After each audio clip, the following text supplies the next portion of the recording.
ओम श्री गुरुदेव दत्त श्री स्वामी समर्थ. नमस्कार मित्रांनो, आपण बघत आहोत संपूर्ण शिवमहापुराण. मागील भागामध्ये आपण संपूर्ण शिवमहिमा आणि आणि अनेक पापे करून देवराज ब्राह्मणाचा उद्धार कसा झाला आणि त्याला कशी शिवलोकात गती मिळाली हे आपण बघितलं.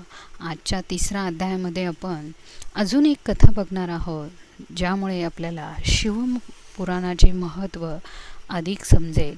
यामध्ये शूद्र सैनिकांना एक कथा सांगतात. ते म्हणतात की तुम्ही खरंच महान शिवभक्त आहात. तुम्हाला मी आणखी एक कथा सांगतो.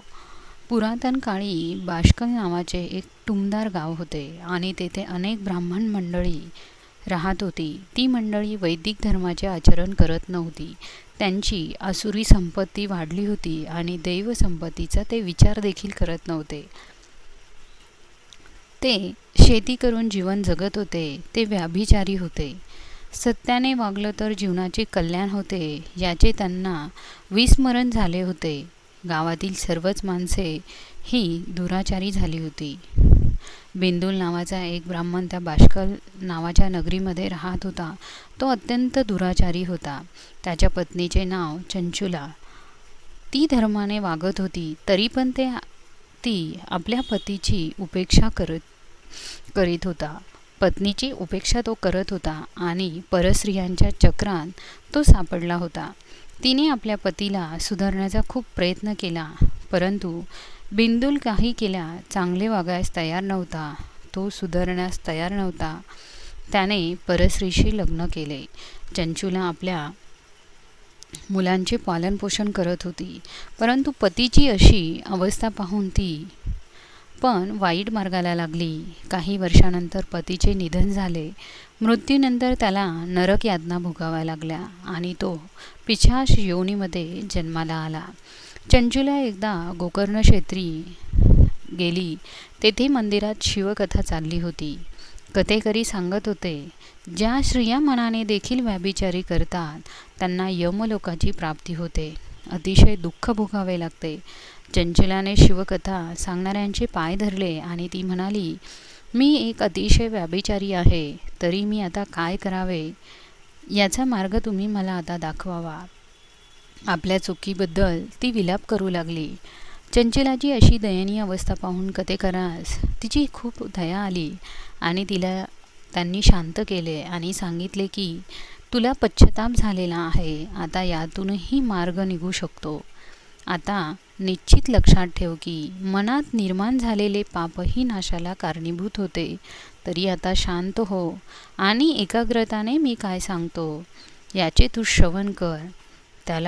त्याचा तुला लाभ नक्की होईल. चंचुला त्यांच्यासमोर हात जोडून उभी राहिली आणि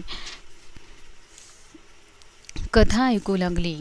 कथेकरू चंचुलास उपदेश करू लागले की जगातील माणसे व स्त्रिया हे पतनशील असतात.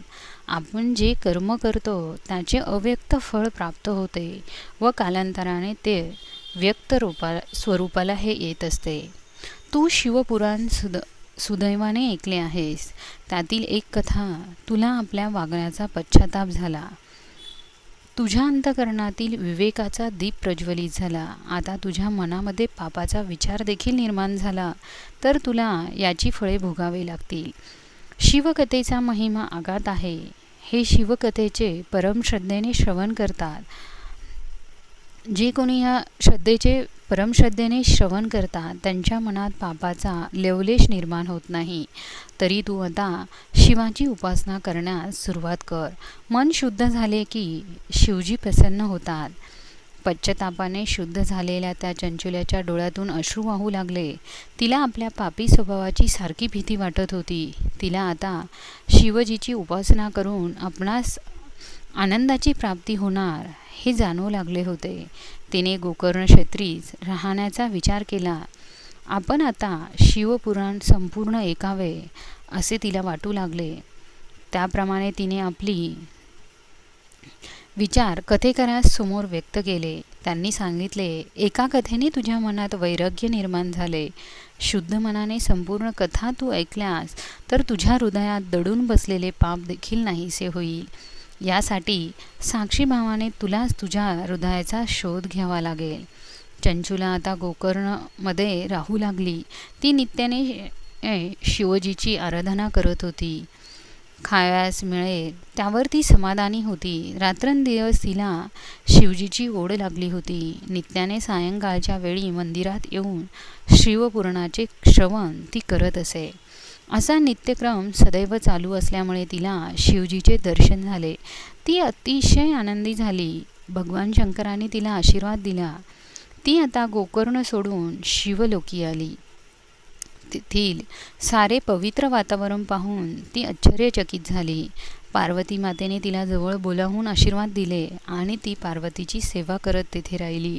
सात्विक आचरणाने नराचा नारायण बनत असतो हे निश्चित सत्य आहे. आपणही प्रत्येक पाऊल हे सत्यानेच टाकावे. मित्रांनो, पुढील भाग बघण्यासाठी चॅनलला सबस्क्राईब करा. धन्यवाद.